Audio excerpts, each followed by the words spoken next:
No. All right. So we've been sitting at this for about 5 minutes trying to think about how to intro the show, and we're just going to go ahead and jump right into it because we're not really original right now. We're not being the very best that ever was. Like no one. Oh my God! There we go. There we go. So Jamie's taking the reins for this. But anyway, you've already seen her before. Before we get into the intro of the show, you've seen Jamie. She's on the show. What's up? And let's go ahead and welcome her to the show officially. She is going to be the future co-host of it, and we'll hopefully, as you can see, we're twinning it up. Yep. I made him. I'm like, let's go get matching Pokemon shirts. Yeah. Well, we wanted to get Pokemon shirts for the show, and there was a big issue because there wasn't really that many when we went to, because of course, where did we go? Hot Topic. Hot Topic. Hot Topic. It was a shortage of Pokemon gear. Well, I think the coronavirus might have been. No, I'm kidding. It was a bunch of masks. Okay. Not tasteful. Yeah, but anyway, so of course we went to Hot Topic, which is the ultimate store for goths, gamers, and scene kids, all rolled into one. And so I don't know why they just have and weebs shop at Hot Topic too. And they only had like 3 options for Pokemon, and they weren't really that incredible. Yeah. So where did we go? Spencer's. We went to Spencer's, which is basically just Hot Topic, but instead of everything is goth and scene kid, everything is marijuana and penises. Yeah. So I'm pretty sure the whole store reeked of some plant. Some type of substance. Some type of something. And but no, we actually found 2 shirts that were both we could fit into. I don't know how to play off that, dude. Okay. Anyway, so I was really hoping to find a shirt with Pikachu just ripping a blunt on it, because that would have been really funny to me. You know, and I'm really surprised. And we did not find anything like that. There's a bunch of like Rick and Morty stuff, but no Pokemon. So yes, I guess I know we're a little late to the hype of Sword and Shield. So that's why we really wanted to sit here and talk about it for sure. So yeah. So again, let's welcome Jamie to the show officially, and without further ado, let's get into it. My name's Chris. And Jamie. And this is just another Neckbeards podcast. Bye.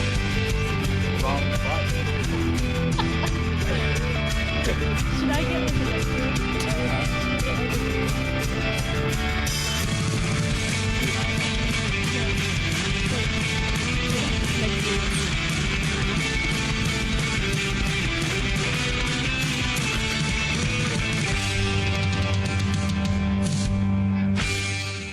Okay, so I guess I didn't even preface this original before we even got into the intro of the show, but of course we're talking about Pokemon. The whole reason we're even twinning it up with Greninja, which isn't even like the main staple of or one of the starters of the new game. It's a 2 generations ago. Like we said, our selection was short. These were literally in the clearance bin. Yeah, we got a good deal on these shirts, so we had to do it. Oh yeah, so for the price of one. Yeah, exactly. So anyway, so of course we're gonna be talking about Pokemon Sword and Shield. Kind of the main point of this returning show is because last time we talked about how we were gonna go over Sword and Shield. And that's really what we're going to be focusing on here, just because, it was something a lot of people were excited for and ready to kind of, I don't even know how to really go in from that. People were excited. Yes, people were excited for the game. They were and they weren't, because I told you this earlier about the Game Freak Lied hashtag that had been going on Twitter. A lot of people trying to boycott the game, which they ended up just buying it anyway. Yeah. So I mean, it's still a really high selling game. But anyway, so we're gonna kind of go over it now. She's pretty much mostly completed the game. Yep. I let her borrow my copy of it because she doesn't own a Switch, and I know you really wanted to play the game because I think you've been playing the same Pokemon game for over 10 years. It's been a while since I played a full-on Pokemon game. Like even when I was playing Soul Silver, like I had to like really really save up for the DS. So this is a big deal. So thank you for letting me borrow your You're Wii welcome. or your Switch or whatever it is. I'm so outdated. Hey, it's basically the same. The handheld so. console Nintendo. But yeah, so it's definitely was good to play something new and something fresh, and it was a big leap from what you were coming from. yes, So definitely. And so everything I might say might sound a little outdated because I didn't play the other games. You know, I'm kind of like I understand like the what are they called? I know the starters and then the legendaries, but for like mechanics and stuff. So if I go off on Sword and Shield and I'm like, oh my god, this is such a cool idea, you might be like, girl, you're so far behind. Like this was already relevant 2 games ago. So yes. take it for a grain of salt. This is just kind of a fresh perspective on a new game. So yeah, just take it with you. Yes, So. and I'm of course the veteran Pokemon. So yeah, you nerd, can tell me. So I can actually, that was in Pokemon W. Oh, which is not even a Pokemon 200. Game. Yeah, that was in 2000? Pokemon the movie 2000, and no, of course we're not going to be like that. But No. I have played all of them up to this point, so I am well aware of what new features have compared to the old ones, and really what kind of advancements the game's been going through. And for you, it's more of just a giant leap forward. So Yes. It's definitely literally traveling through time for you. for real. It's definitely and we can go into it. I won't ruin the intro with it, but definitely Well, we're past the intro now. so all right. So but yeah, We're so into it's We're into the definitely different and new, and I cannot wait to talk about it. Yes. So So let's go ahead and just get straight into the game then. Okay. So really, the game, like Pokemon Sword and Shield, the 2 new Pokemon games are the exact same game. It's just, I still hate that Pokemon still does this, that the Pokemon company still does this, where they make 2 different versions of the game. And I get it. It's to encourage trading, but we live in a world where we have online connectivity and, we don't have game file size limitations anymore. As far as like, there's obvious limitations for how much memory you have on your physical hardware. But as far as like digital distribution and stuff like that, like I just downloaded the Call of Duty Modern Warfare. It was 83 gigabytes. Like that is a huge game. yeah, that's big, and it looks good too. So for it being that big and it can be responsive. Well, that looks good. Pokemon Sword and Shield, I don't know. We'll get into that. We'll get into that. Stay tuned. But so I still don't like that they still split the game up into this, because the reality is that the trading system is going to be there no matter what, and it's really just a way to get people to encourage buying, because like multiple copies of it at this point, because they know they can get away with it. Sometimes I guess it's also helps because maybe your friend wouldn't buy the game, and you can kind of convince your friend to like get the other version. Yeah. But so I can see that there's other factors that might go into it, but for the most part, it's all really just they want extra money. Yeah, definitely. Where I can definitely see that where definitely it's more marketing. Like, oh well, you gotta, if you want them all, gotta catch them all. You gotta buy, or I don't know how much the market value goes for per game, but. Well, it was originally, this is what a lot of people got mad about too, is their original retails for the previous games when they were all on handhelds. It was the Game Boy. It was like $30 a game, price for inflation. So, it's all relative to the time, back in the 90s, $30. $30. Well, I mean, $30 back in the 90s equates to about roughly, I think, $45 or $50. Yeah, I can see that. And handheld games were just a lot cheaper, so there was a big allure to them. And I know we're not even talking about Sword and Shield now. We're talking about like game markets and stuff. No, it's fine. It's fine. I like this.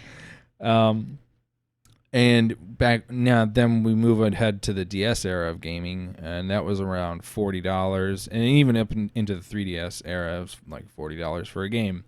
and now it's $60 for a Switch game. And a lot of people got mad about that because it's essentially a game that had been, roughly $30 or $40, and now it's an extra $20 for, and we'll get into this later, what is the content is perceived as basically the same as the previous game. So why is the price increase? Should it really even be there? Yeah. And a lot of people complain and, they're not happy about it because, people value their money a lot. And again, because a lot of people that are really into Pokemon, they buy both versions of the game. Yeah. So now you're going from $80 to $120. Yeah, that's pretty it's big definitely an investment, especially if you don't have the Switch. Then you got to buy that, and then you got to buy the games. Because I know some people definitely will buy a console just for a particular game if it comes out. So it's definitely a big investment, and I can see where it would get very annoying. But if you're a true-blooded fan and you really want to catch them all, and you got that extra pocket change, Well, I'm sure, in this day and age, I don't know, but $60 isn't exactly pocket change, no, but no, maybe in the Pokemon world, that's we'll get into that when we get into the actual game. But since let's just go ahead and get right into the actual game. So what we're going to kind of do is we're going to kind of take you through the entirety of the game, from location to location, and we're going to stop at major points of it, and we're not going to exactly go from route 1 to route 2 to route 3. No. It's more or less like these are the major points of the game. Here are significant stops, and we'll just talk about how the story kind of progresses, where it goes, and we'll stop and talk about the mechanics as they're introduced to you. So I'm going to go ahead and start by just taking you through the first few hours of the game that I had. Since you had significantly more time with this and played it a lot more, I think it'll be, and plus, I have a lot less time for me to remember compared to you. I can remember a lot more details vividly from the beginning. Mm-hmm. So starting up the game, you get to choose if you're a boy or a girl, and and then you can actually choose kind of like what your skin tone is as well from that point, which it's really just white, tan, and then black. So there's not really a large variety. Yeah, not a whole lot to go on with customizing, and I don't know if they did this in the other games either, but I enjoyed that. I know that was limited. For sure. It's nice. It's still really limited, and I think at this point, because that was something they added in X and Y. I can't even remember if X and Y did have a skin tone selection. I know you could still pick boy or girl, and then X and Y introduced a lot of the fashion stuff where you can change the way your character's clothes are and their hairstyle. Which I live for in a game. If this game's got character customization. Yes, I think that part's really fun, and there's a major part of that right at the beginning of the game for me. But I really wish they would go a little bit more in depth with the character customization and like really kind of let you choose like facial features and stuff, so that not everybody really looks the same. I do like that the clothing system lets you kind of go be a little creative and be more unique, but I think it's something that really at this point we should have really been implemented. So for me, that was kind of like a disappointment, but at the same time, it's just whatever. I don't care that much, just because I've been playing Pokemon since the 90s, and you're used to just really you get one choice, and then that's it. Yeah, that's your character. Yeah. So after choosing really a white guy, because I'm a white guy, you're supposed to like self-insert yourself into these games. Spoiler alerts, everybody. He's a white guy. Yeah. But what I think is really interesting is so the entire map of the new Sword and Shield games is very much based off of Great Britain and the United Kingdom. So it's very, and then people's mannerisms are a reflection of that. So they all act very British, very, what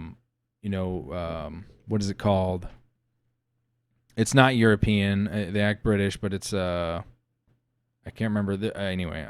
Whatever the term is. I just remember it was mate. And I remember we were talking about this earlier. Yeah, you thought they were Australian. I immediately pegged it for an Australian. My brain you went was to like Australian, but Australian. I knew it was very much Britain, especially because in the opening of the game, it's very much a like soccer stadium. Yeah, I get it now for sure. Especially with the speaking of the soccer stadium type thing, it's like the uniforms. Yeah, the felt soccer uniforms. And I'm like, oh yeah, but Yeah. when they were talking, That was one thing I didn't like, but we'll talk about that when we get to the gym Yeah. challenges. Again, a lot of this stuff is we'll get to it in a second. I know. So, Don't want to get off because track. I want to talk about it as they get introduced to the story and not like be all over the place. So you watch the intro where it's basically it kind of shows you what the gyms are like, which are basically giant soccer stadiums. It's this big spectacle and it's a big sport. And then it gives you a little preview of the Dynamaxing, where the champion Dynamaxes his main Pokemon, which is a Charizard. And then it cuts to you, the player, watching on your essentially a smartphone. So this is something you probably don't remember, but there's a Pokemon called Rotom that was introduced in Diamond and Pearl, and it's like an electric ghost Pokemon. And Rotom is actually essentially what they've evolved into being what the appliance Pokemon is. Yeah. So they what they do is they let Rotom possess like a certain electronics. So Rotom will be your previously it was the Pokedex. Now it's like a smartphone. And then That eventually makes a sense. bicycle that you get. I just thought he was like an AI. I really didn't catch that he was No, like he's a a Pokemon that possesses like electronics. So and it's cute. It's a cute little thing they do. So you're watching it on your smartphone. So it's very much rooted in kind of like what modern-esque technology we have. So it's very updated for what, to reflect what we have now. And and kind of the mannerisms that we have. So like, with the soccer stadiums, more or less watching stuff on your phone and, communicating with people through that rather than your TV, even though there is a TV in the room, which is actually it really is kind of a true reflection of us, because a lot of people will have a TV in the room, but they're still more glued to their phone, their smart device. Yeah, it felt very, very modern too. I'm glad you brought up the cell phone thing, because I did forget about it, but now that I'm thinking about it, I'm like, yeah, in the beginning it was kind of interesting, because normally it's the TV, but in this case it's a smartphone. It's like, okay, so it's getting a little bit more modern, and it's getting the connections to everyday life that we have too, which I found really unique as well. Yeah. For storytelling purposes. Yeah. So it's neat. It's neat. It's really to help kids involve themselves and insert themselves in the story, because it's Pokemon's designed for you to build relationships with these creatures, and it really helps you insert yourself into that world and kind of involve yourself a lot deeper with it. Yeah. And it again, because when we grew up with Pokemon, that's one of the things that drew us to it and helped hold us on to it this long, where we're in our like mid to late 20s still talking about it. I know. Still, it's like a kid's game, but we're still very much part of the community, and buying its products. And I know it's marketed to kids, but adults definitely still do play it and love it, and so it's very unique. Well, I mean, honestly, at this point, I think Pokemon is played more by adults than children. I mean, I'm including adults in like their like teens still, like late teens, like 17 and up, because there's a lot of people that are still in high school that probably play the game because they grew up with it. But I think there's also a large audience of people that, like myself and yourself, that are in their late 20s, early 30s, that have really kept with the series because they've fallen in love with it for a long time. And you find that a lot with a lot of Nintendo properties in general. A lot of people get really attached to these characters and these games that they want to continue to grow with them, more or less. Yeah. But anyway, going back into Pokemon. So you, after watching this stuff on your smartphone, the intro to the, kind of the game on your smartphone, your main rival, Hop, shows up. And the first thing you notice with Hop is that he doesn't have teeth. He has very... I love it. I swear, the camera angles they chose to show him whenever he's smiling, it does not look like he has teeth, because just has such pearly white teeth. They're invisible. They're not invisible. I swear, no, because the way his mouth is open, you can see like the pink on his inside, and that's normal. That's like an animation thing where you just see the pink on his inside of his mouth. Of but his inside. You don't ever, I swear, you don't ever see his teeth, so it just looks like he has gums because other characters that show up, you see their teeth. I don't know. You don't see Hop's teeth. Everybody go to the comments and let us know if you saw teeth or you did not see teeth. So, because I saw teeth. So when he said he didn't see teeth, I was like, you didn't? You didn't see teeth? I did not see teeth.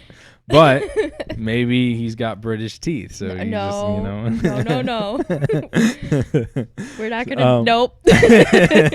So he is the little brother of the champion, and he wants, he's your like best friend. And this is something they've been doing for a while with the Pokemon games, is that your rival isn't like is this overly energetic, this like, oh, life's amazing, wants to help you out all the time type of rival, where it's not really somebody that kind of berates and insults you, kind of like what we'd seen previously with Gary and Silver in the Silver game, Gold and Silver games. Mm-hmm. I think that's what his name is supposed to be, is Silver. It's really just whatever you want it to be. Yeah, you can name him Butt and he'll be known yeah, as Butt. and that's something I kind of wish they would let you do. They don't really let you rename your rivals in this one. No. Because it's just so funny to rename them just the most ridiculous names. But so Hop shows up and he's all excited because the champion, his brother's coming back into town, and so you guys go hanging out. I believe so his brother comes back and his brother gives you your starter Pokemon, basically. You don't go see a professor and, the professor gives you the Pokedex and a Pokemon and says, go catch them all. Instead, it's Hop, the champion, comes and he gives you an option of the 3 starters. And the 3 starters we have, which I really should remember the name of them. I know the monkey, which is what I chose, is named Grookey. And the bunny, I thought I could have swore the bunny is like Hop It or like Hop, but it's not. Do you remember? No. You don't remember? I'm so blunt. No. Okay. No. I actually I should probably tell you I don't know any of the starter names any of them because I changed every single one. So that's something I did too. That's something that I never really was into when I was a kid, was just nicknaming Pokemon. And it's something I've really started to do really recently. So I'm with you. I don't remember a lot of the Pokemon names because I just nicknamed them whatever I wanted. Yeah. So I know the monkey is Grookey, and then the water one was like Sizzle or something, wasn't it? Yeah, because I think I like played on his name a little bit, like Sizzle, like Lizard Sizzle. I don't know. It was something stupid. Don't quote me. But yeah, so it was something like that, something Sizzle. Okay. So anyway, obviously it's grass, fire, and water. Now normally I usually go with fire types, but I mean I have to go with the monkey with the stick. It was too perfect an opportunity because I just thought it was really funny, where it's like it's not even. And this is something that's been a lot of people have been complaining about as well, which is the design of the new Pokemon, which they're saying isn't as unique, when the reality is they're just as unique as they've always been. Because if you look at Gen 1 starters, or not even just the starters, the entire Gen 1 and Gen 2 Pokemon, a lot of them are just straight up animals. Like Miltank is just a cow. Yeah. I mean, Seal is literally a seal. Yeah. And Squirtle's just a turtle. I mean, Squirtle the turtle. Yeah, I mean, it's like they're pretty like just blatant designs, and the bunny, which is just a bunny, the monkey, and then I don't know. I guess it's supposed to be a water lizard. He's a lizard, especially in his final form. Yeah. I won't talk about it. But So you get to pick one, and this is something they've been doing also, is that the rival you pick will pick the Pokemon that's actually weak to your element now, I know, just to make just things a little- easier. It's kind of weird. That is very, very odd. And Is I it- think, doesn't even the champion take the one that Yes, you and that's don't something pick? I was going to say, is that the champion actually takes the third one along with him. So it actually kind of works out if you pick the starter. If you pick the monkey as the starter, he ends up with 2 fire types, I think, when you go fight him at the end of the game. If that's what happens, because I haven't made it to the end of the game. And I can't make any consensus 'Cause because you that's didn't- where I stopped. Yeah, you got to the Elite Four, and then that was it. But that's Yeah. essentially the end of the game. Yeah, it was pretty much the end, and we wanted to get this out, so I was like, okay, I've had my fill. So Yeah. unfortunately, we can't tell you. Well, I mean, Go we play could, it we yourself. could just look it up, but I don't yeah, want to do that. we could. But So having him have 2 fire types would actually really just make things a lot easier, because then you can just wipe it out with like one Pokemon instead of having to switch out your team for like other Pokemon.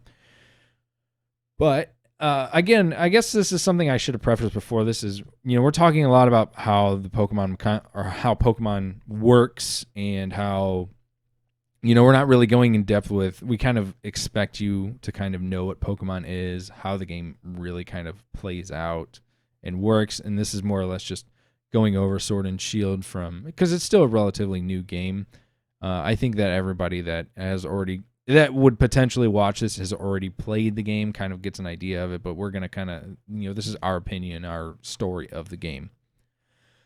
So after you pick your starter, you go into a more or less tutorial area where you get to kind of walk around. There's some wild grass that you can, this is something that we saw in Let's Go, where you can physically see the Pokemon out on the wild grass now, and you can walk into them, and it starts an encounter. And that's really cool. I really like that. That's something that a lot of people have been wanting, is that being able to see the Pokemon on the map, and or just in general, instead of just only being restricted to the battles. yeah. So it's nice to be able to see that, and it's the game itself has a pretty good graphical leap. It's not a giant leap comparing it to other games, but it still looks better than, especially for you, Jamie, since the last one you played was Soul Silver. Going from 2D sprites to 3D graphics is just a huge leap. Yeah. But even still, the quality of the models aside from what people, you can find upscaled versions of the 3DS models, and they look relatively similar to what we have on Sword and Shield as far as the quality of them. But you have a much larger area to see. This is something they do in the tutorial. They still really limit your field of view for a little while. But as you go through the tutorial spot, you come across a wooded area, and you run into the legendary Pokemon there. You can't do anything to it, and then you pass out. And then from there, you're basically told to go to the gym challenges, which is like the 8 gyms that you have to go to. That's in every Pokemon game, so that you can become the champion. And you're basically told, here you go. And your mom goes, okay, here's some pocket change for you. Yeah, and bye, then, honey.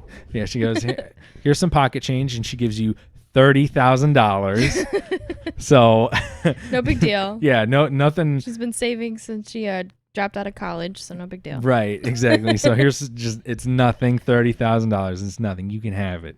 So I thought that was really funny that she just gives you an insane amount of money and says it's no big deal. I know. So really, that kind of makes you think that, oh no, stuff's really expensive, but it's not. Do you want to know what I did first with that $30,000? I am curious. Tell me. I went shopping. I bought some new clothes. That is pretty accurate to me. That is exactly what I did as well. However, I didn't buy like multiple clothes.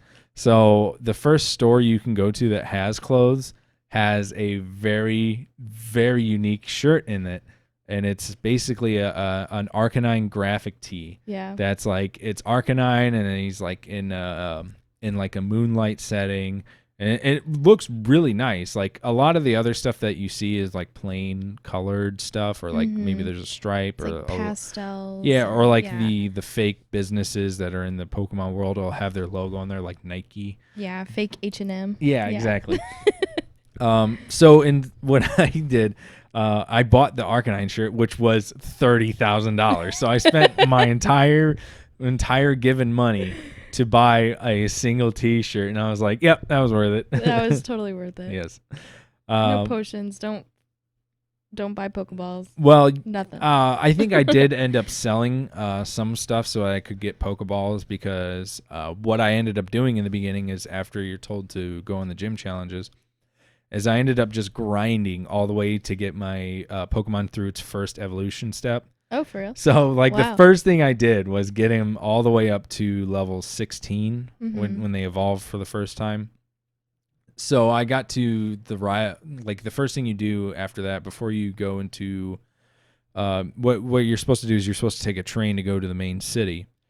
So you hop before you go onto the train. Hop challenges you to a rival battle, or I guess your second one, because after you get your starter, you battle Hop, and you just beat him right away, because he's a dummy. the game is the game deliberately gives you your elemental move right away, because you'll face because Hop cheats. He has 2 Pokemon right away.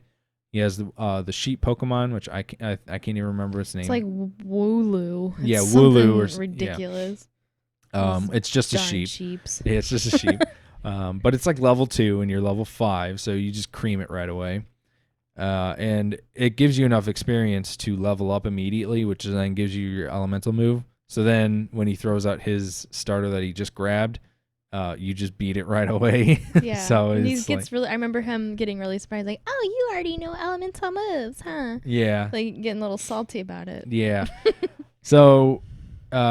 So you battle him, and he throws out his Pokemon again. It's level like 6. Yeah. And it's just, I have level 16. He's already in the next evolutionary step. And he's just like, he doesn't even say anything. He's like, "Oh, you still remember elemental weaknesses?" And it's like, yeah, I just beat you like an hour ago. Yeah, that's kind of how I was too. I was very so like the Pokemon, like when you first kind of get access to them, I was excited, like, because I saw like a lot of like fun little, like I saw a Vulpix, which is a big deal. I love Vulpix. Yeah. And I saw like, so I grinded too. Like I was able to kind of check out to see how many Pokemon were gonna jump out, what conditions. So I kind of played with it since I had time.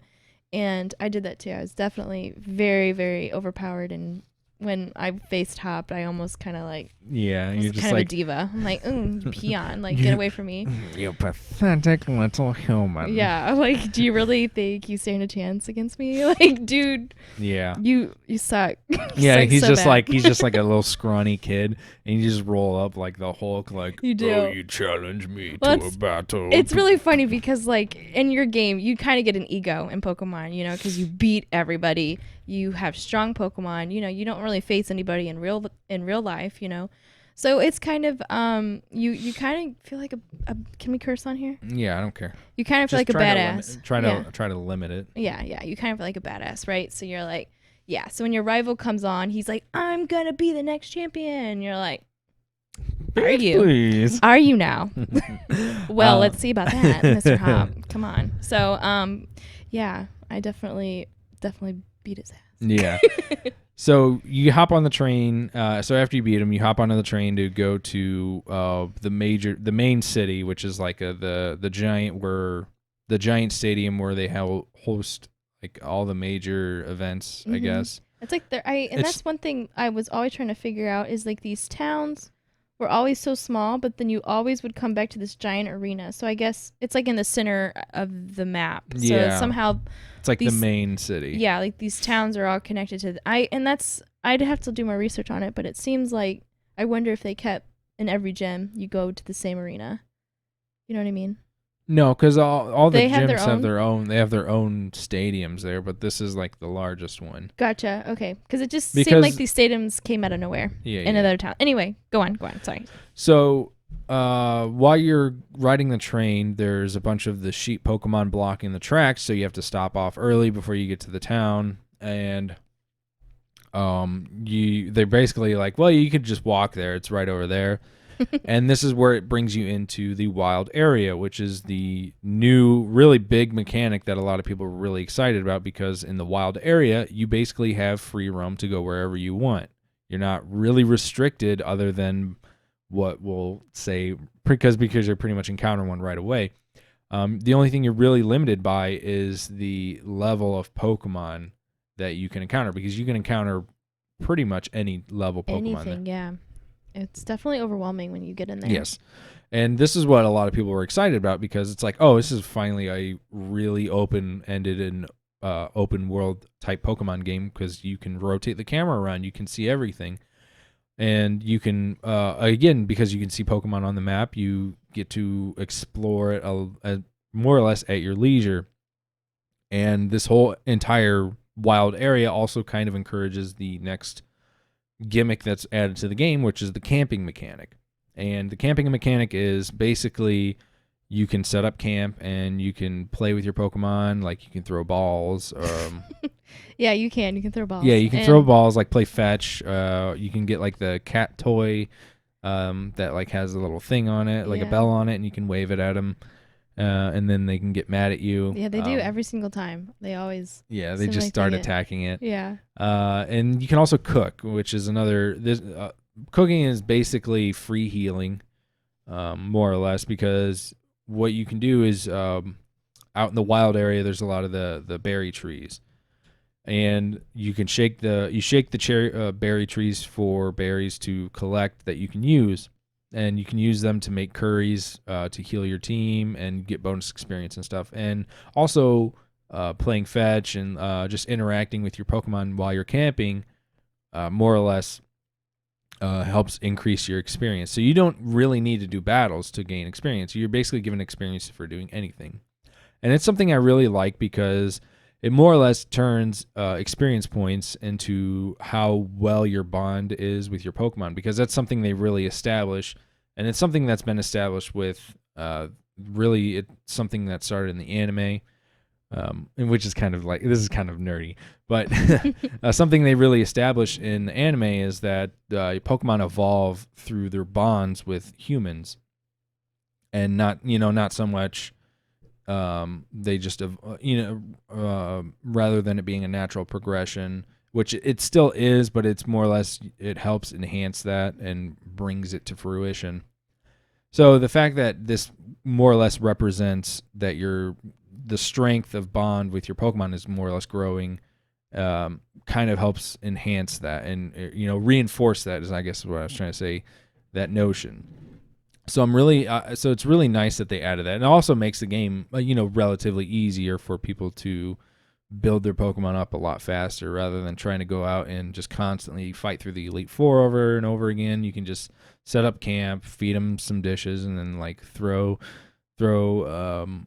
I don't even remember what the ball looked like. It's not actually a Pokeball. Is it a Pokeball? Yeah. Okay, so it's like a giant fake Pokeball, and you just throw it and then go catch it. It's fun. And it's really funny, because like you can even kind of interact with your Pokemon and talk to them, and they'll be like, oh, so and so is happy, or so and so wants to play fetch, and when they throw the ball, it's like the AIs it's adorable. It's actually a really, really cute mechanic, because your team like reacts, and like your team, it's really funny, because they'll interact with each other. Yeah, or they'll sleep. It's just really cute, and it's really funny, because I actually had a Gyarados in my game. Oh yeah, and he's huge. He's like whoosh. Yeah, and they make happy faces. It's just cute. I remember one of the first ones I got was Galissapod, which I got from one of the raids, which we'll talk about in a little bit. But I had gotten Galissapod, which turns into I can't even remember his name now. But anyway, he's just this giant samurai bug. He's one of my favorite Pokemon. I can't remember what his name. It's Galissapod is the final form. It's Wimpod. So I'd gotten Wimpod, and he's just this little like tiny what are they called, like beach crabs or something like that, little like kind of almost like pill bug looking type thing. Anyway, I'd got him right away, and he's so tiny, but he's like really insanely fast. So it's so funny, because anytime I go into the camp, you just see all of a sudden just this little little silver like bullet just go. And it's so funny to see that thing run.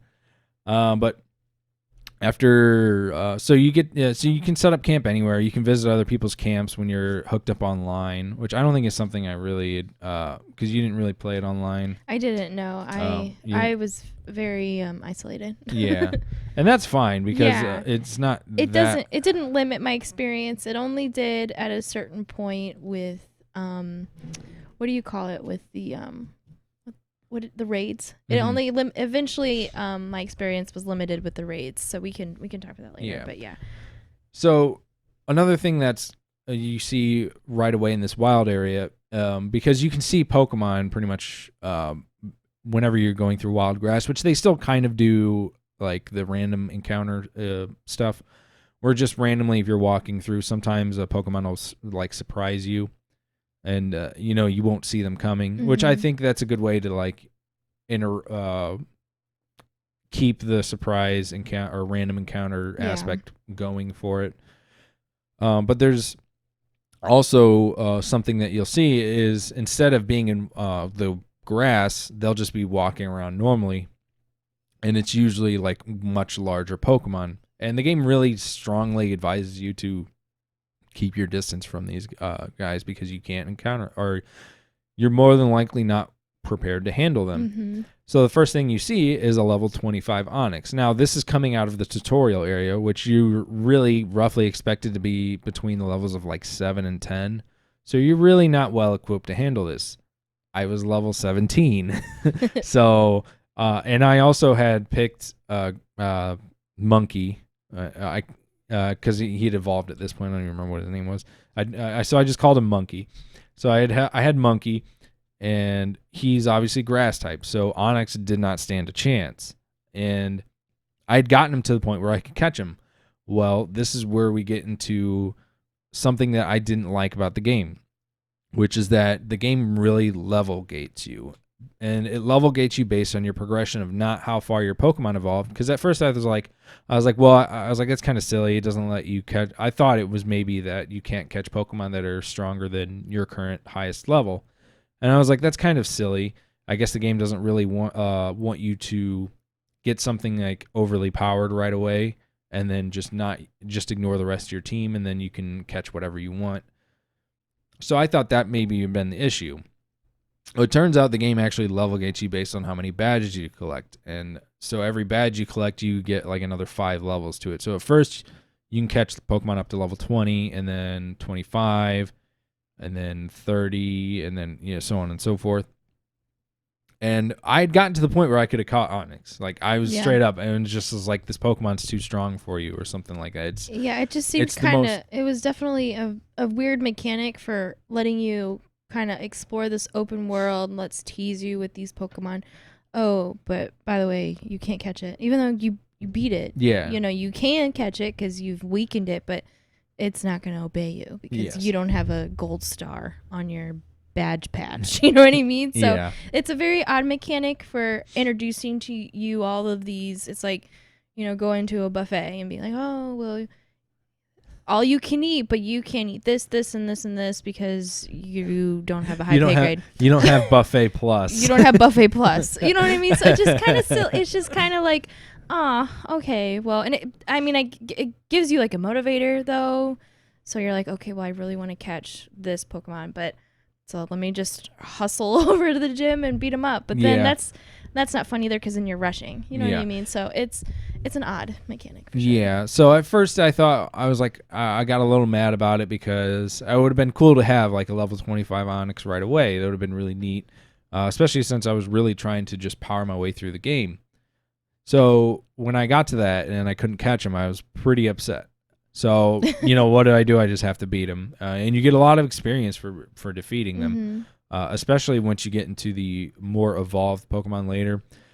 But you'll see that it doesn't scale. Like, there's no scaling for certain areas. It's just, it could be anything. Like, you could, right next to the main town, when you're going through the wild area, you have to go to a certain part of it you have to, go up this large staircase to get to the main town. If you go just to the right of that, you can find like a level 50 Snorlax. Like you could just absolutely get demolished by these guys, and it really is like you need to watch out because these guys will mess you up. But another part of exploring the wild area is something we mentioned earlier, which is the raid system.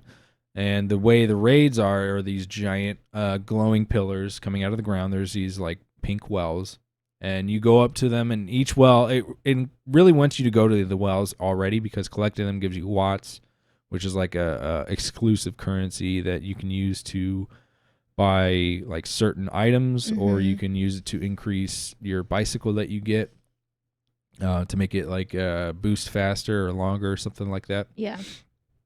And it's basically what it is, how the raids work. If you go and interact with certain ones, there'll be a Pokemon there that you can go battle. And what it is they're called raids because you're not battling it by yourself. They're the Pokemon you battle are the giant versions of them, the Dynamaxed versions, which we'll talk about Dynamaxing when we get to the gyms. And they're all Dynamaxed. So you have to take them down so that you have to weaken them all the way down to the 0 health so that you can catch them. And it could be any Pokemon. It's not like, oh, you can only catch certain Pokemon in these. It could be anything. And it seems like the level of the Pokemon in the raids is always scaled to what you already have. And I know because all the Pokemon I got from every raid was always like a level below my highest level one, or like around that. And they weren't. It could have been an evolved Pokemon. It would have been level. See, I had a different experience with that, where in the raid I was able to encounter. I can't tell you. He's like a ground type, but we were probably like maybe. I want to say we were able to catch him, and he was much stronger than my team. And really? And I know later in the game I did notice that the wells are, and the Pokemon in the wells are like 1 star is 1 star, right? It's weak. And then and then it go up to like 5 or maybe 6 stars. I can't quite remember. So the difficulty of the wells will change too. Okay. I never noticed it was reflective of. And it's really hard to see because you have to catch them to see their level. Yeah. But it's like a scaling level system of saying, hey, he's 5 stars. Good luck. Okay. That's what I that saw wasn't too. But if maybe, I don't know if you noticed the I didn't scaling notice thing. that at all. So that was something I noticed the star system, but I didn't correlate that to how powerful the Pokemon was. I thought that was like, how like, powerful his I thought it was psychic like the level. rarity of like, Oh. if it was like a 5-star Pokemon, it only has like it was something in like it would only have like a 3% chance of Very showing up in there or interesting. something. Like I thought it was like, this is how rare this Pokemon is. See, I took it as difficulty. Okay. How difficult this Pokemon. Yeah. Difficulty. How hard it was. 'Cause, Yeah. They could get really hard. Okay. But during these raids, you're with 3 other trainers, and you can do this online with friends, with random people, or you can just do it with AI. And we had both more or less done it with AI. I didn't really do it online because a lot of the Pokemon that you encounter, I'd believe to be Pokemon that you'd encounter around my level. So I didn't think they would be that difficult, and they weren't for the most part. I never had any issues with catching any of them. They all caught right away, so I thought it was just a guaranteed catch.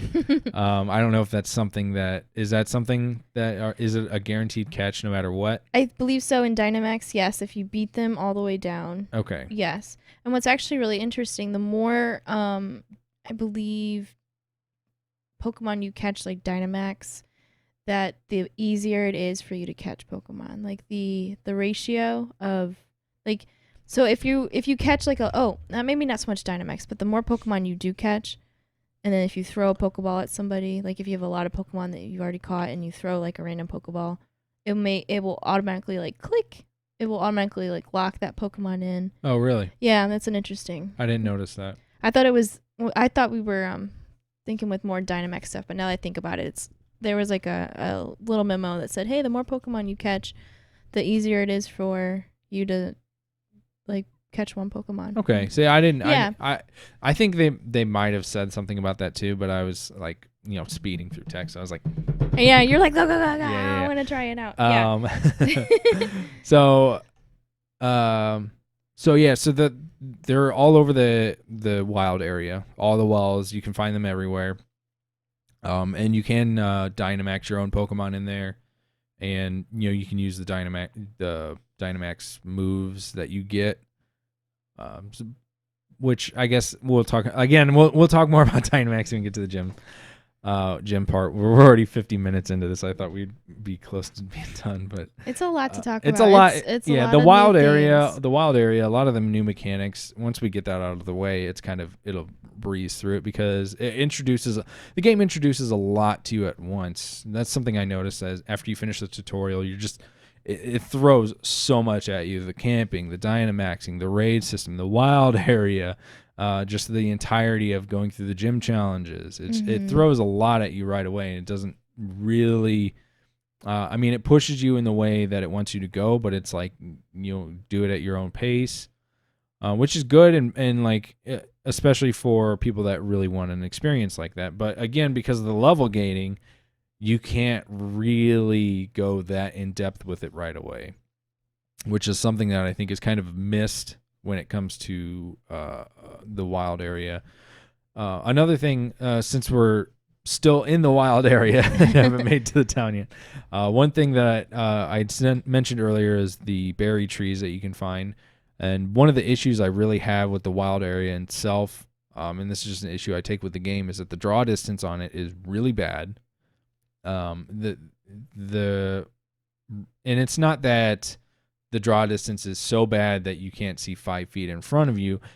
You can see all the way across the map, but what it is that the wild grass, or the tall grass where Pokemon will be in, and the berry trees, and really just a lot of the scenery in general, kind of doesn't really get loaded in until you're within around 100 to 200 feet of it. Mm-hmm. So it's hard to, especially like this is something when I had a real issue with because the camping, making food for your Pokemon requires the berries. So you have to go out to the berry trees and collect them. And this was something I noticed when I was trying to go gather a lot of berries, which was like, I have no idea where these trees are. And so I guess I'll just ride around and find them. And it was I had actually rode by like at least 3 or 4 trees because the draw distance was so bad, it would spawn like right here as I was passing it. And because I wasn't really looking in that direction, I wouldn't see it. So it's just something that I really noticed as far as a technicality for the game. I'm not knocking off points for, if I was scoring the game. Yeah. I'm not knocking points off for it because of it's an issue that the locations are bad. It's more of an issue with the technicality of the game that especially, I get it's their first major console game, but the draw distance, like the Switch is able to be a little more powerful than that. It should be able to draw. It should be able to show, especially maybe not like stuff that gets in your way, like the tall grass. I can understand that, but like something that you need to go collect or something that has some significance to it, you should be able to see that from a distance, and the game just doesn't let you do that. And that's a big issue I have with it. Mm-hmm. Did you notice that when you were out collecting berries? Actually, no, mine, I think because I really I took the time with the game where I really explored to where I knew where those trees were. You know what I mean? So Yeah. when I needed to collect, I knew the hot spots. So it wasn't I wasn't thinking of the like, oh man, I can't see. I did notice that like if your character's facing a certain way, like there's obviously like a camera window. It's like a cone. Like a cone, right? So if you're or like not sure, you could pass it, but I didn't it didn't bother me that much. Okay. Yeah, that was something that actually bothered me a lot. I could see why it wouldn't bother some people, but that was for me. That was just like, yeah, I just wasn't thinking of it. I was like trying to go out and find everything I wanted. It was just bad. But so, you go through the wild area. There's lakes, there's rivers. You can't really go into those sections yet because one of the things I noticed was that there was a Gyarados, like you could see him right there, and I was like, oh, I want to go get Gyarados, and then you can't go get him because you can't go in the water. So at this point, you'll notice that when you're going through the wild area, like it seems like certain sections have different weather. So one section it'll be raining. Like I think when you first go into the wild area, it's always raining because I watched people playing the game. It seemed to always be raining whenever they went and started the game. Mm-hmm. I don't know if maybe it was something that had to do with the time, or however, I don't know. But there's and you'll find different Pokemon in those areas. So there'll be when it's snowing, you'll find ice Pokemon more likely, and so forth. And I thought that was really cool. That there's different weather in each of the sections, and they can all change. Like even speaking of weather, even in the like if you're battling, like that had an elemental effect on battles as well. The weather affects what the battlefield is. Mm-hmm. But so you make it over to the main town, and you go into the opening ceremony for the gyms, and it makes this big spectacle. You all have to wear your own uniforms, which are basically soccer uniforms, which I didn't like because I wanted my $30,000 T-shirt to be represented. I know. While I was out there, but you can buy new uniforms. They're really expensive though. Yeah, so you get a uniform. There's a uniform for each element, and then there's just the normal basic one, which there is a normal element one, and then there's just like the standard one where everybody has it, where there's no element to it. You can buy the uniforms for gyms that aren't represented in the game. So because there's, I think, 16 different Pokemon types. Something like that. There's a lot. Yeah. So there's adding. there's only 8 in the game, or 8 gyms. So the remainder you can buy. But if you wanted something like the only red one was the fire type one, so I wanted a red uniform, so I had to wait until the 3rd gym in order to have one, and then you can't even wear them normally. So I thought that was kind of weird that you have this very specific uniform that you can only wear during the gym challenge. Basic, yes. The gym, obviously they're gym leaders or whatever, but they have all these cool cut designs and colors, and your gym is pretty much white. It's not even, it's just basic. It is super basic, and I don't know, once you're in those gyms, you kind of don't feel very basic anymore. Once you've kind of beat the, not beat, but when you not when you beat the game, but when you are getting really popular and you're getting stronger and things like that. The townies will start to know who you are too. That your basic white uniform, the townies, they'll you just feel so oh, this is so lame. So yeah, I wish you could have changed it or customized it just a tad more. Well, you are able to choose your number, and that's it. What was the number you chose? 99. 99. See, I didn't know how many numbers I could use. I think it was maximum of 3. See, I went 999 or whatever. So yeah. Max. I did 666 because I thought that was really funny. I didn't know you did 666. Yeah, that's ironic. That was really funny. That's awesome. I should have done that one too. But I didn't know. I was like, oh, I just thought it would be a joke. Because I just he was like, oh, what number do you want? And thinking normal uniform. Most numbers don't go up to 90. Most uniform numbers only do 2 digits. Yeah, they go up. So I didn't. I thought I'd put in 3. Be like, oh, that's too many. You need to do between whatever. So I was like 666, baby. And he was just like, okay. So I just walk out into the opening ceremony. I love it. I was like, oh, okay. I guess I can't. I was like, can I change it? I thought I was doing it as a joke, and I couldn't. Nope. I couldn't change it. So I was like, all right, I'm stuck with this. That's I great. guess. So I thought that was really funny. There was so you do the opening ceremony, and then you don't even actually even though that's a gym challenge, you don't get to do that gym challenge first. You have to go to another one. Yeah. And then this is where a lot of people started saying about how Game Freak was lying about the game, because now you go into the more traditional route system, and once you start the routes, you're basically on a path, a linear path, like most Pokemon games. You go from Route 1 to 2 to 3. Yeah. And you go through Mount Moon or whatever the cave equivalent was in this game. And a lot of people got mad about that because it's, people wanted something more explorative, more open-ended. And I agree. I think this is kind of like a drop, like a ball drop that they really did, instead of just making the entire game the wild area, and that's the route. Yeah. The route is what you make yourself instead of having these set routes. So I thought that was a little bit of a disappointment that we got. Yeah, for sure. Like I mean, you always come back to the wild area. You always, like, there is kind of another town that you have to go to through the wild area. So parts of it are linear, back to the linear stages, and then, but I would say 80% of the game is linear, and then the other like 20% is open, but not really open. You know what I mean? Mm-hmm. Like you're traveling to another town. You're not going through a cave or anything. What was silly about it too is that you're given the ability to fly immediately right after the gym challenge. Yeah. And I think somebody brings it up. I think Hop brings it up or something like that. Where he's like, why can't we just fly right to the town? And then like the directors, he just goes like this. He goes, but where's the fun in that? It's just like, okay. All right, whatever you say. Yeah.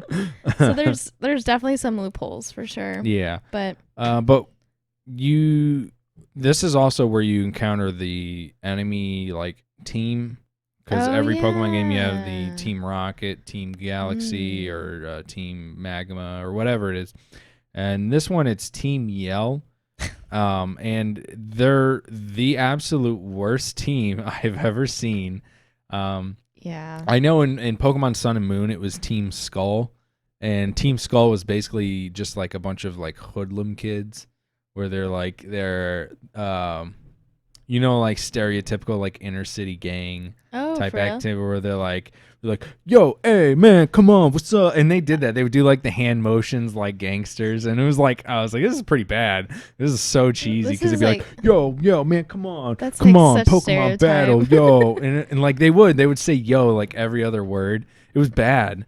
And so that was kind of like, I didn't have high hopes for what Team Yell was going to be, and looking at like their designs looked pretty much like Team Skull, where it was going for like a very stereotype, where they're all like punk rockers, because they all have like mohawks and spiked hair, and they're just really loud and obnoxious, and they just get in your way, and that's the whole gimmick of them. Yeah, they don't even like do anything relatively interesting to story either. Let's just get Team Yell out of the way, because I don't really think they're that interesting, but like, how does that play out? Why don't you tell me how Team Yell's story plays out? Okay, so the reason why they're so obnoxious is because there's this other so there's several characters in this game, and then there's one character who is your age too.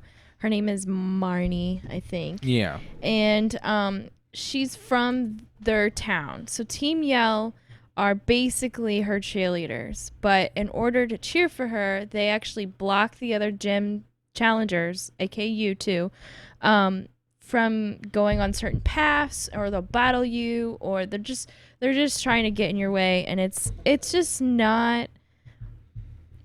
very annoying. It's like, it doesn't really do much for story. Like, not to be super oldie, but like Team Rocket like would steal everybody's stuff. You know what I mean? Like there's like no okay boomer but I mean but there's Team Rocket is so much better. I'm not saying they're like the best villains, but it was more interesting. It was more interesting. Like there was a reason that they were. Yeah, like I'm trying to even think. I mean, Team Rocket was in the second gen too, so I am not really. There was a legitimate reason to battle them. There was, and they were doing bad things. You know what I mean? And I don't know about the other villains in the game, but I feel like this game was like too sweet, and even Team Yell was like very annoying, but they were too like goody, go Marnie, we're gonna cheer for you. You know, it's just like, where's the drama? Like, where? Yeah, you're just like, why am I doing this? Yeah, it definitely.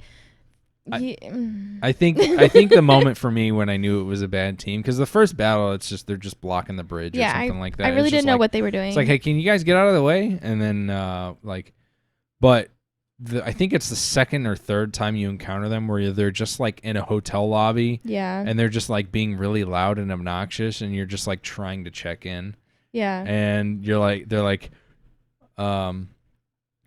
hey man, what are you doing? Or something like, it was so stupid. It was like, the dialogue. you're like, I'm just trying to check into my hotel room. And they're like, they're like, can you, oh no. What it is some guy was like, hey, can you get these guys out of here? And they're just like, he's like, I'm just trying to check in. And you're like, you are too. And then they won't let you buy the teller because they're just like screaming at him or something like that. Yeah. So it's literally, you have to be like the manager and step I know. in. Where's the effing police? Exactly. Like, go home. Well, they're not like doing anything illegal. They're just annoying. But they're just causing, what's the word? Like public Disturbance. Yeah. So it was because they're not destroying property either. They're just being annoying. No. I mean, I don't know. Yeah, they're Maybe being very annoying, and then they're like blocking people. Like they'll actually like cut you off from a bridge. They just harass people too. Like there's one person they harass. So how does the story end for them? Like what is? So after basically you get to the town that they're from, which is also a punk, dirty town. It's just like run down, Just like dirt village. I was really disappointed with that town because I was expecting. Well, like something was it else. like in shambles or something like that? That's actually really funny because that's exactly what they did with Sun and Moon. Really? When you go to Team Skull, like the main villain village. Yeah. It's just a dump. It's a dump. They don't even have shops. They have one Pokemon Center. Yeah, like all the houses are like in Sun and Moon, all the houses are all broken.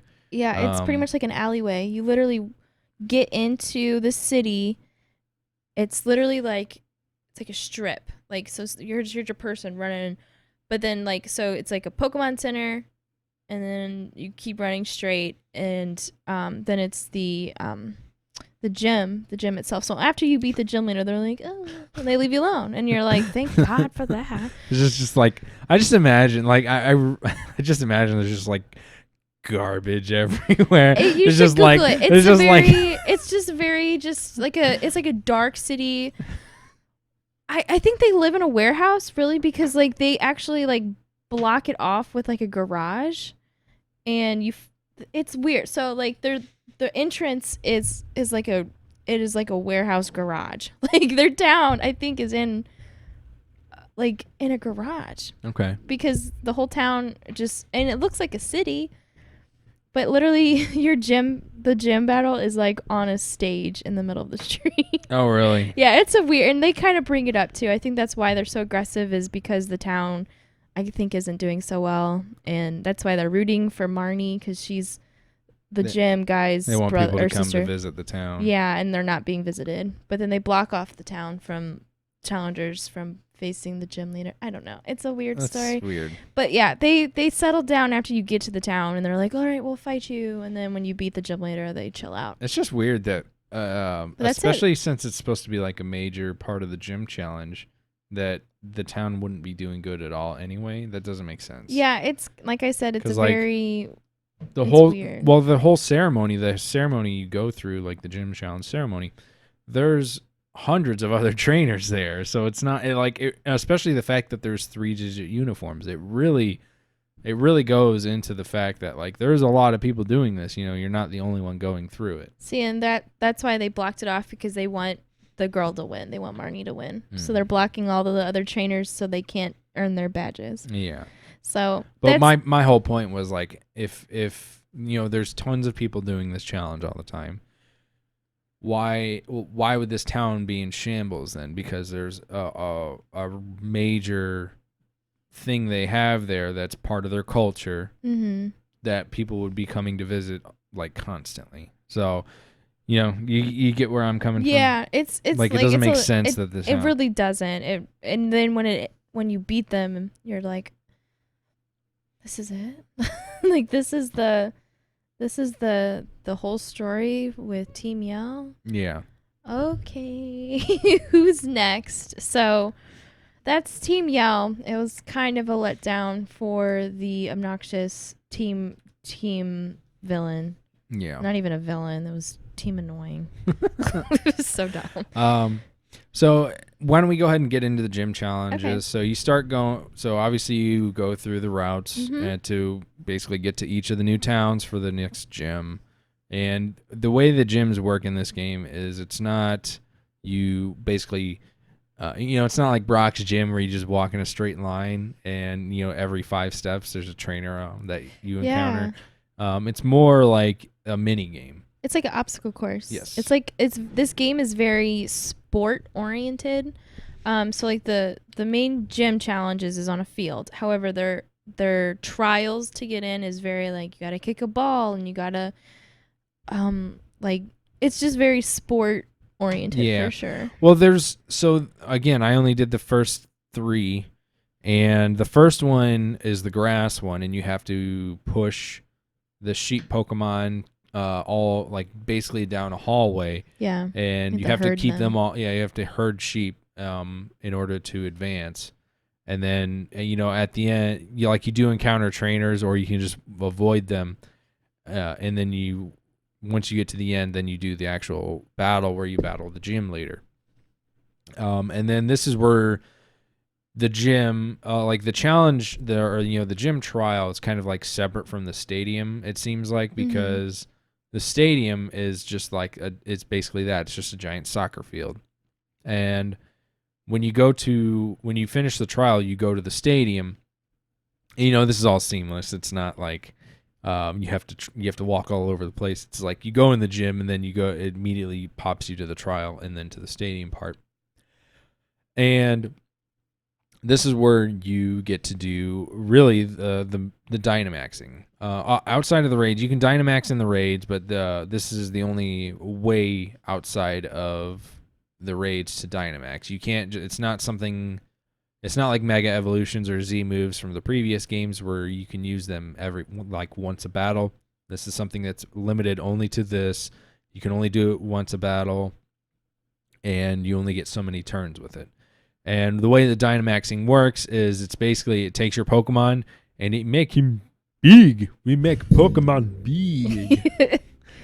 So it's just it basically turns your 1 foot tall Pikachu into a 100-foot Pikachu, and your Pokemon gets increased stats, increased health, and their moves become different moves. They become Dynamax moves.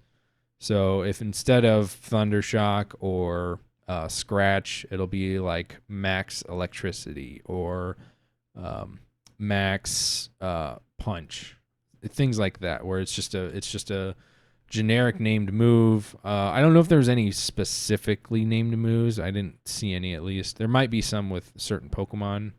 No, so for most part it was very depending on, so you had your move sites, right? So if you had a normal move or an elemental move, it would turn those moves into a different, it would be the same element of what it was, but it would be, like you said, Max Thunder, Max like Psychic or Hailstorm, they would give it like little elemental names.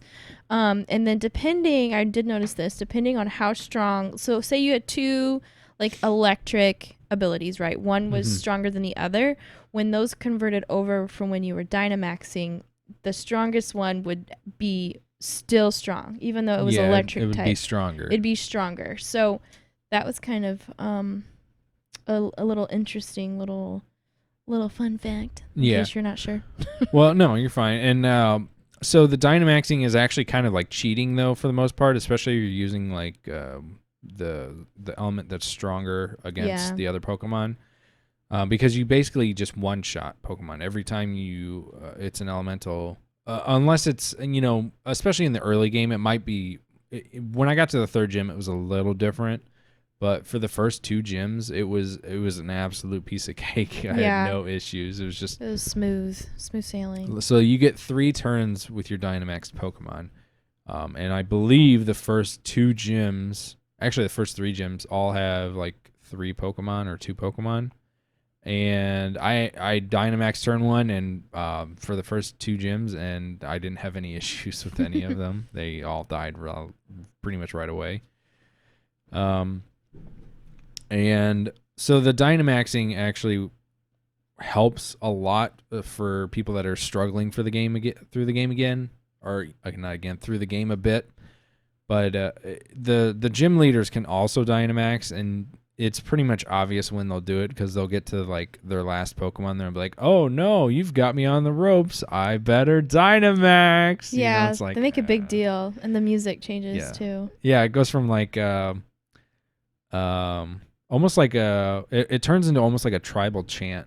I think It does. it's like the stadium gets into it. I think is what it's going for because you hear like ah, boom, boom, it's like it's like jock jams for Pokemon. And it does. It sounds like the whole crowd is kind of cheering, but in a very like. I don't know about talking. that. No. Oh, yeah. But it's like they're like, yeah. It's weird. It kind of is a very I was definitely digging it. When I was like, I would wait for that final Pokemon, and then they get desperate, and they're like, okay, and then you throw it, and you're like, okay, yeah. And then you do it too, and the music definitely changes. Yeah, because it's like two giant Pokemon battling, which I think that was kind of cool because it's like it goes for that whole kaiju like Godzilla type battling, which is neat. Yeah, it definitely feels. There's also some Pokemon that have like special Dynamax.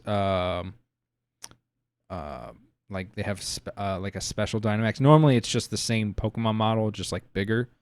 But I think there's certain Pokemon that you can get that have special Dynamax. Was like there's what is it?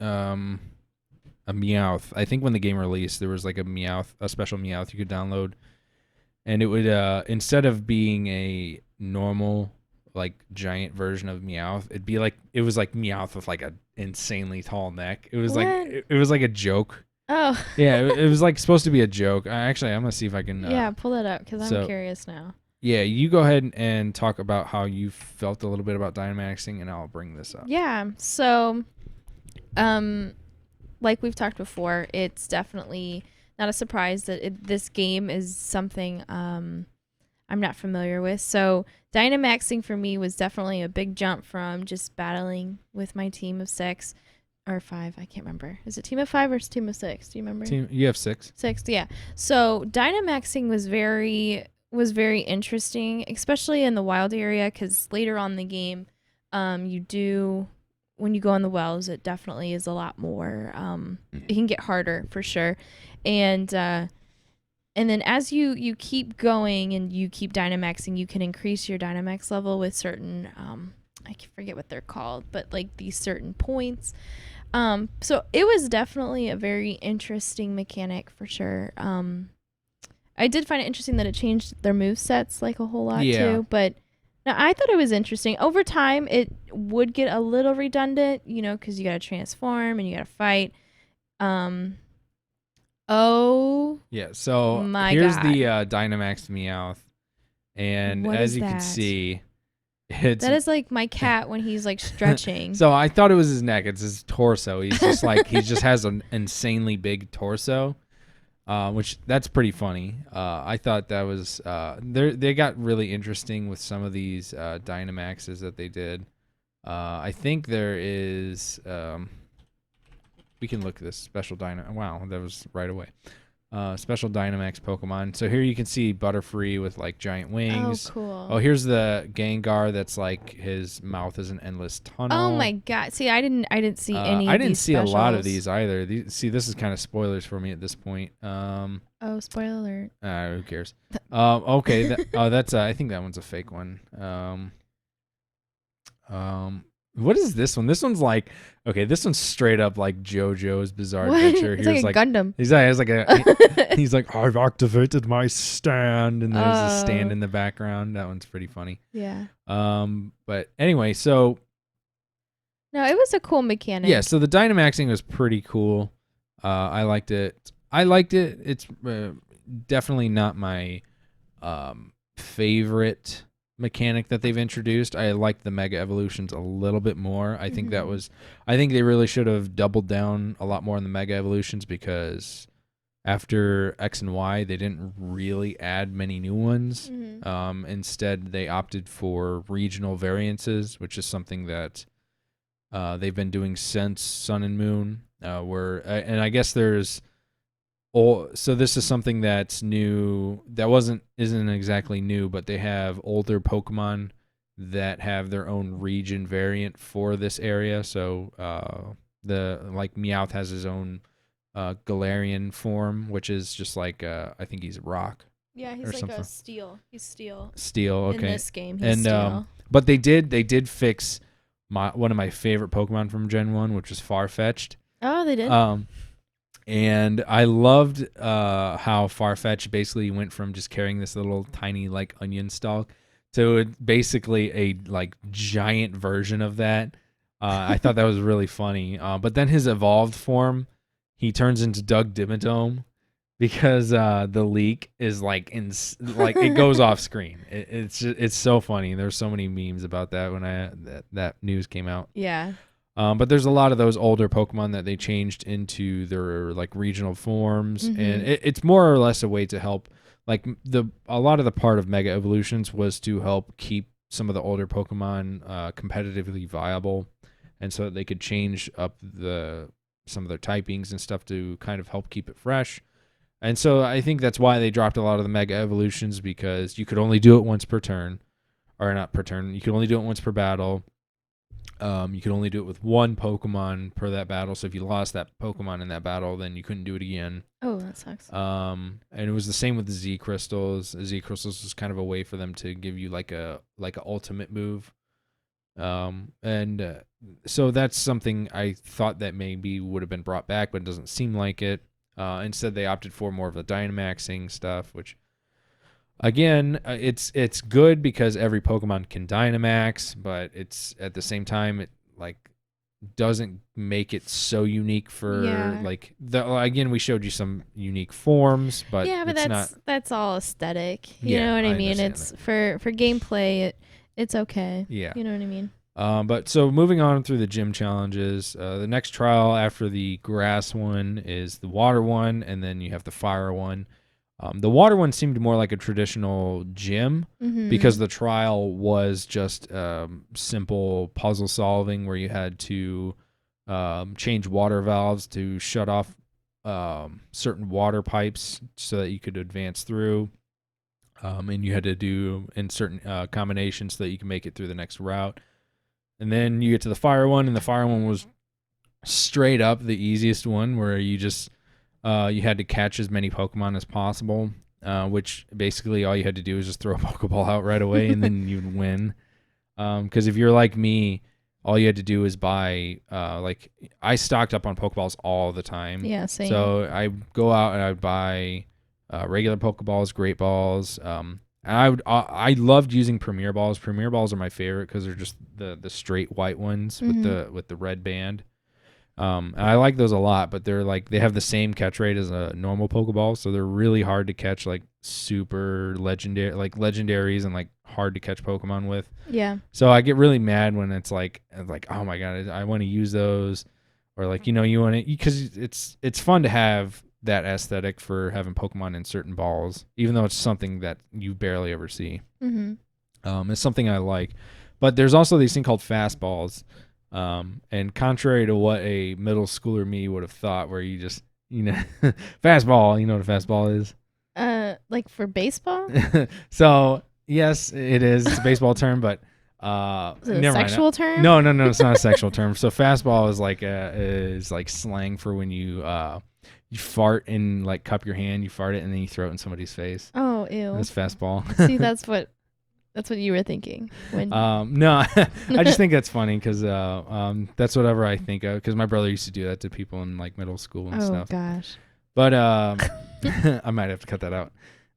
But so I would get these thing called I would always gather fastballs or buy them as much as I could, because on the first turn when you encounter a Pokemon, it has like a I think it's like a 4 or 5 times catch rate. Yeah. So it's actually really good, and then it sucks. So I would just use those right away, and you just win. So the first one I encountered, I didn't realize that there was the other people where you were supposed to be competing for the Pokemon to catch. And what I would do is I would just kill the other guy. Yeah. I would just kill his Pokemon and then be like, okay, I'm good, and then I catch them both. Yeah. Or because I think you encounter two. No, it was one, and you'd fight for the one. I think. Something like that. Like you had to catch them. But after that first time I did that, I was like, I'm just gonna throw a fastball right away, and I just immediately I would just immediately catch it and then be done. But the fire gym was the one I struggled with the most as far as like damage wise, because I only had one Pokemon, which was the turtle that you get, where he's Squirtle, but he's like Squirtle's like he's like Squirtle's hillbilly cousin. Yeah, he does kind he's of like, my name's Cletus. Yeah.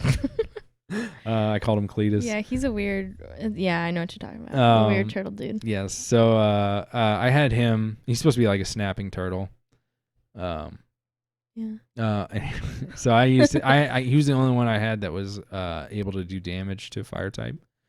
So that was the only one I really struggled with. But then after I did that, after you do the first three, you're on your way to the fourth one. So you have to go to the next like main town, which is like further north. Mm-hmm. And that's when I encountered like a level 50 Snorlax, which I'd gotten to beat. I was going to beat him, but I could not catch him because of the level gating. I know. Because at this point I was it's a tease fest. It was like I was like level 32 or level 34. Like I was getting pretty close to the third form of my starter. But I couldn't catch Snorlax, so I got really mad. And then you go into, I don't know, I guess from here, why don't you take it over, because I got all the way up to the fourth gym, which I believe is supposed to be fighting, but I had already handed the game off to you at this point. So why don't you go ahead and take me through kind of the rest of what happens? This is where my memory can't really remember what happens during the fighting trial or the ice trial, but the fairy trial was interesting for sure. Kind of stood out. Yeah. Because the lady like asks you questions and she's looking for her successor. And that was that's something that we forgot to mention, is that there's actually two rivals. So you have Hop, who's kind of like following you through the whole game. He's helping you out and he gives you stuff. And then you have the other rival who's kind of like he's like sponsored by the chairman, who's like who's supposed to be like the CEO of the Pokemon League or whatever of the area. And he's just an overconfident jerk. Yeah. He's basically just Gary, but he only uses psychic types, and fairies. Yes, which you brought up that is actually mostly fairies, because okay, so in the in the fairy gym, the trial is they're asking you questions, and these questions are not they're not easy. They're supposed to basically make you fail because you're not. So she's looking, this old lady in pink is looking for her successor, right? And so you're going to fail because you obviously are not what she's looking for. And turns out that your stupid second rival, who's kind of a jerk, they run into each other, and apparently the old lady like kidnaps him because she thinks that he's like perfect, because obviously he wears like purplish pinkish stuff and he's a fairy type user. So I don't really know what happens in his story. I'm assuming he becomes a new gym leader. So you don't actually, so he still goes through the gym challenge with you? He doesn't go through it with you. So it's after the trial, they ask you questions, and then the you go to the field, and the fairy lady is like, "Hoo, let's battle." And you're like, "Okay, I'm going to kick your ass, old lady." And when you do, she's like, you kind of like think that maybe you're gonna get picked because you beat her, and she's like, not quite enough. It's like a Goldilocks thing where she's like, no. She's like 90. Yeah. Well, I noticed that because I thought it was funny that there's when you first see her, she's like walking. Yes. To like, because it's on your way to the fighting trial. She's like walking across the bridge, and it takes like I swear it's like a good 30 seconds of you just sitting there watching her walk. Yeah. And I was like, I swear, I was like, this lady's so old that she's gonna die before she gets to where she needs to go. I know. I was kind of suspicious of her. It's like I knew I shouldn't not be suspicious, but I was like, who are you? Anyway, so after the gym battle, you fight. She says, no, not quite, which is good because you have another mission. You need to beat the champion. And she runs into your rival who he got himself into trouble with the chairman because he's an arrogant jerk, and so he does something horrible to a mural. And anyway, so the fairy gym leader like takes him, like she literally like, come here, you whippersnapper, and that's the last you see of it. So so far with being towards the end of the game, I'm assuming he would make an appearance, but yeah, that's the fairy gym, which was interesting. That was an interesting mechanic. And then, like I was saying, Team Yell is the dark gym, which is the trial, and that's really dumb because you just walk down the alley, you fight Team Yell, and then that's it. And then and then that gym is not a stadium at all. It's a stage in the middle of like a basketball court. And so that's funny. Yeah, so he's like a punk rock singer dude. He was actually really interesting. I wish they had more of a story for him, but no, he's just the dark type. And then after that, you're pretty much on your way to go to the big championship city. And that's where I kind of stopped because I really wanted to focus more on Dynamaxing. And that's where I kind of... You started grinding. I really started... I mean, I was already grinding really hard, but this is where I was like, this is the end of the game. Let me try and finish up. But then I just kind of... it's kind of where I stopped. Yeah, no, you're fine. Yeah, so sorry, I don't quite remember those other gyms, no, what their challenges are. I mean, but there's the point I'm going for is there's after you're introduced to the wild area and a lot of the Dynamaxing, it's really only the story that's kind of driving you because a lot of the locations aren't really they don't really stick out as much. No, and another pet peeve of mine. So as much as I do enjoy this game, I do think it's fresh. I wasn't into the story, like because you pretty much are going on like a history lesson quest with this one researcher, and you're basically trying to figure out was like the Black Storm or something. You're trying to figure out the storm. So when you're in the Dynamax Wells, it's like a thing at the very top. It's like a black swirl, and there's like a storm that happened, so you're trying to figure out what happened in the past that made you guys able to Dynamax, and then somehow it has something to do with the Sword and Shield Pokemon. So it's all just like a history lesson. It's not much I mean, it's mystery, but it just felt kind of flat a little bit for me. Okay. I don't know. I don't know. So if you all definitely want to go down and be like, oh yeah, I really enjoy the story, let us know for sure. But for me, it just definitely, I felt kind of felt flat. I think that was an issue with me as well because I was not into the story very much at all for this game. Yeah. And I guess this is kind of like we'll go over our final thoughts of it. This is like the story was probably one of the weakest stories as far as I had really got, even though I'd only gotten to the 4th gym in the game. There really wasn't much to it that kept driving me forward, and this is an issue I had with a lot with Sun and Moon as well, because Sun and Moon is very much you're traveling from island to island with this one character who's on the run from the because in the game there's like 2 like villain organizations. There's there's Team Skull who's just around. They're just going around harassing people and causing trouble, and they're actually like committing crimes, but it's not like they're. I don't remember exactly what it is, but it's just like they're kind of like Team Yell, where they're just annoying. And then there's I don't remember what the organization was called, but they're basically like a research lab, and this is where this girl had escaped from because she has this special Pokemon who's like made of stars. He's like, yeah, he looks like a puff ball made out of like galaxy paint. like it sounds silly because it is. But she's on the run from them, and then it turns out that the Pokemon she has is the legendary, like the main cover one that and you're basically going from island to island, going through your trials because it's like what you're supposed to do, and it's like a coming of age thing for these islands. But she's traveling with you because she's on the run from them, and then it doesn't pay off until like basically near the end of the game where you get the legendary.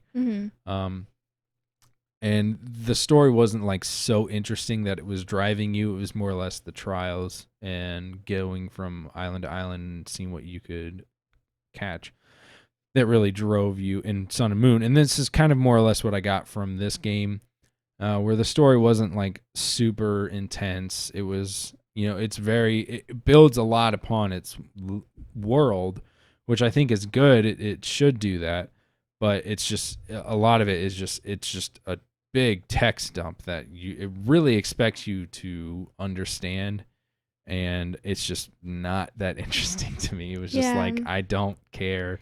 Something about like Pokemon, like a legendary night, like who cares? Yeah, and that's kind of what I got from it. Yeah, and like for me, it was more of the whole thing. So like when you get introduced to your neighbor rival, and he's all go getter, and it just, and then the whole mystery is very like, what do you think about this? It's very like cookie cutter, kind of like a fruitcake. It's not. It's explained to you like it's a mystery, but it's also like it's given to you like they already know, and you're like they want you to try to like teach yourself about it, and that's kind of what I got. I was like, it's kind of condescending. Yeah, it's like watching the History Channel. Like, yeah, it's like, oh, this is exciting, ancient Egypt, but it's like, I don't know. It fell flat for me just a tad. I mean, and not to be like, oh, Soul Silver was so great, but I just remember like all the legendaries at the time were kind of merged into that game, and there was so many like theories and mysteries surrounding all the legendaries. Even if you got them, you were very like the legendary dogs, for example, right? Mm-hmm. It was a big fan theory that the legendary dogs were actually like what are they called? The Eevee evolutions, the Vaporeon, Jolteon and Flareon were actually trapped in this tower, and they died because they got it was like a mystery. It's a big fire or something. But Vaporeon is water. Well, I know, but so this is the rumor. So you know how legendary dogs are, they're electric, water, and ice, right? So they're saying that these like the legendary dogs rumored is like the somehow this tower had this tragic, awful thing, and then these legendary dogs came out of the ashes. That there's like there's like fan theories that these dogs, and then Ho-Ho brought them back to life, and so it's like there's tons of mystery, especially about Lugia. I don't know, I just felt like the other games had maybe more of a juiciness to it, where like there were like even when it was being explained to you, there was this mystery of air about, or like this air of mystery about it, where it's more or less in this one, it's kind of just like feels like it's whatever, who cares because like the phenomena of it's centered around a phenomena that you actively participate in. Yeah, and I kind of wish I would have finished, that way I could kind of tell you how it ends, but just from how it was presented, even if the payoff at the very end, if that's what it's waiting for at the very end, then it's not really giving you much to really savor. Right. And that's why I think I kind of had my fill. It's like I grinded, and I was kind of like, you'd gotten the point. I gotten the point, and that's probably why I stopped, mostly was because there was nothing really juicy. Even I didn't even get the legendary Pokemon, Didn't even feel like I really wanted to. Well, I think it's surprising that you got to the Elite Four and you hadn't gotten the legendary Pokemon yet, because that's been a thing that's happened in Pokemon since really Soul Silver. And it could happen where Silver and Gold. The story could have been where like you're about to face your battle, and oh my god, tragic happens and things happen. But I can't imagine that if you're actively going into the Elite Four, then like I can't imagine why you would all have to stop. Yeah, well, the story hadn't fully fleshed out just yet. Like the whole punch didn't quite get there, but it was getting to the point where it's obvious that these two ancient princes found these ancient Pokemon that were a sword and a shield. You know what I mean? So it was like, okay, well, where is this going? So I just had my fill. So yeah, okay, and that makes sense. Yeah. So I think we should close this out because we've been going for quite a while now, a lot longer than I expected us to. I know there's a lot. So I think we should just go ahead and close it out with our final thoughts, especially since we've really kind of covered a lot of the mechanics of the game, kind of taking us through it and more or less summed up pretty much the entirety of it. So do you want to go first or do you want me to go first? With final thoughts? Yes. Final thoughts. It was a very, very refreshing. I did really enjoy it. Mechanic gameplay wise, very refreshing game. Story wise, kind of fell a little flat, but it was very refreshing, and I could forgive the story. I could definitely would play it again. So, okay. Yep. So for me, again, I've been keeping up with Pokemon for pretty much the entirety of it, except for the lapse when I had gotten kind of bullied out of Pokemon. But we mentioned that we talked about that in the first episode. So if you want to hear all that story, all our childhood stories, go ahead and watch the first part. But for me, this isn't like a huge leap forward for the franchise. This is definitely a step forward, for it. And I think what happened was with a lot of the marketing, a lot of the images and videos we'd seen of it, it really emphasized the wild area. And I think this is really where it comes to, is this is kind of what the main part of the game is. You can take the gym challenges, you can take the story and say that it's all part of it, but it really isn't. I think the game really pushes you creating bonds with Pokemon. It really pushes the idea of exploring this vast open area for you to really kind of run into whatever. So I kind of take it like that, and I think that's a very good advancement for the franchise. However, I think that's not really fully seen through, especially with the fact that they still have dedicated routes for you to go from area to area instead of really letting you go out and explore and say, instead of going through Route 1 to get to a cave and then taking that cave to Route 3, and then Route 3 takes you to the town, it really should have been the cave is located in this specific spot. The game should just tell you, hey, you need to go through the cave southwest, and then you'll find your way to the village. It really should have really given you that, and then keep the entire map open. You have to go find that cave along the way. You kind of build your own route. And I really was hoping that was kind of what they were pushing for. However, the game does look nice. I think it's a very nice looking game. Technically, the only real issue I have with it, again, is the draw distance for collective objects and things like that, like the berry trees, NPCs. Yeah, the draw distance for the Pokemon isn't that bad, because especially ones like the larger ones that spawn out for you, you can see a pretty good distance on. And the ones that are hiding in the tall grass, you have to be closer to see them, so that makes sense. But they really should have let you be able to see the berry trees, NPCs that you can go spend your watts on to upgrade, all things like that. They really should have technically improved upon. So I think that is lacking. Now there is the issue of the lack of Pokemon in the game. As far as the national decks, which they've kind of rectified now that they have the online service Pokemon Home. So you can really bring whatever Pokemon into the game now at this point. So that issue is really kind of moot. And especially now they're,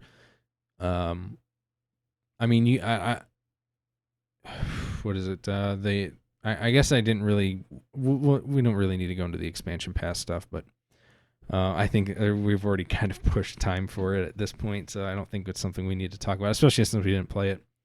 But I'm trying to think of where I'm going to go with this. The story isn't that interesting, but I don't play Pokemon for the story.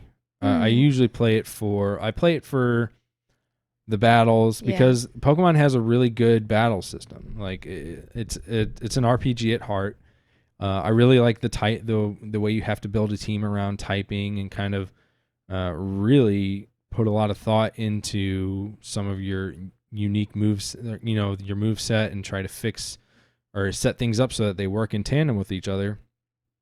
And that's something that's a very, very big in the competitive scene. So as I guess what I'm trying to get at is I'm kind of all over the place with my opinion of it, because there's a lot of aspects I like of it. There's a lot of aspects I don't like of it. And I'm kind of like in the middle. As far as a game in and of itself, like, it's very good. It's definitely, if I were to give it a score out of 10, I would say it's definitely a good 7. It's not an amazing game, but it's not awful. I mean, it's still high quality title that you should come to expect. And there's just some things that I wish would have been fleshed out more. And again, it's kind of, at this point, we're kind of banking on the fact that we're going to see improvements of this stuff later, and that we could see more of this fleshed out. And I mean, I guess that's kind of my again, I'm all over the place with my final thoughts. I didn't really I always go back and forth on whether I like the game a lot or not. I do like the game. I would recommend it. It's not perfect. Yeah. But yeah. If you're a fan of Pokemon, you already have the game at this point. Yeah. It's really, if you're on the fence, I would just go ahead and give it a try. Yeah, try it out. Yeah, Definitely. it's easily one of the more. It's definitely an update from, if you're coming from if you're like Jamie and you're coming from a game 10 years ago, this is going to be an amazing experience for you. It's really 10 years. Well, 2010 was when Soul Silver came out, so yeah, shoot, 10 years. 10 years. So if the last one you played was 10 years ago, it's going to be a huge leap. You're going to probably really like it. And if you're somebody like me that's been keeping up with it all the time, you probably already have it. So I would recommend it. I think we have a lot to expect from future titles and what we can see to come from it. Okay. So I know I should have really thought that final stuff out more, but anyway, do you have anything else you want to add? Nope, I think we kind of probably said it all, Definitely was a good game. Okay. Definitely give it a shot, for sure. Okay, well, and so thank you guys for joining us. Make sure you, I always hate doing this, but it's kind of like you have to in order to promote the channel. So comment, subscribe. No, okay. No, for real though, we appreciate feedback on here. We really want you guys to enjoy the show and keep enjoying it. So if you are interested in seeing more shows to come, especially now that we have an official co-host, Jamie. Hello. So she's going to be joining us from now on, and you want to see more of us, make sure you hit the subscription button or subscribe. I don't know, subscription button. Hit the subscription button. A monthly fee. You don't have to but you like the channel. Like the channel. Oh my God. Okay. Like Can the I start video. this over? Can I start this over? Okay. So thank you guys so much for joining us. If you want to make sure you keep up to date with the channel and you want to see more of us to come, make sure you subscribe to it. You can like if you want, but I always appreciate comments more than anything, because feedback's better than just a simple click of a button. Yeah. And if you want to keep up with the show, you can follow me on Twitter. I'm at just a Neckbeard. And that is the show. Well, it's my Twitter. Jamie, I know you said you don't really want to plug any of your socials because you're not into that. So I'm just more private. I don't really have anything super public. Yeah. I don't really have a platform. I'm just kind of one of his friends that kind of decided to chit chat about it. So I don't really have a platform, and I'm kind of more of a private person, but just like us on here if you want to see more. So yeah. So if you want to keep up with social media, you can find me on Twitter. If you can't catch the video versions, which, I mean, if you sat through this entire almost 2-hour segment for video version, you're probably not that interested in the audio stuff. But if you want to get the show on the go, we are on iTunes, Spotify, pretty much most major audio platforms. And I'll try to get this. I try to get these out basically the same day as the video versions. So And sometimes I usually edit them down a little bit more just because if there's visuals that we use that, don't really give you any context, I'm going to have to cut that stuff out. But that being said, again, keep up to date with the channel, and I don't even know why. Anyway, that's going to be it. So thank you so much for joining us. And Jamie, anything you want to say before you go?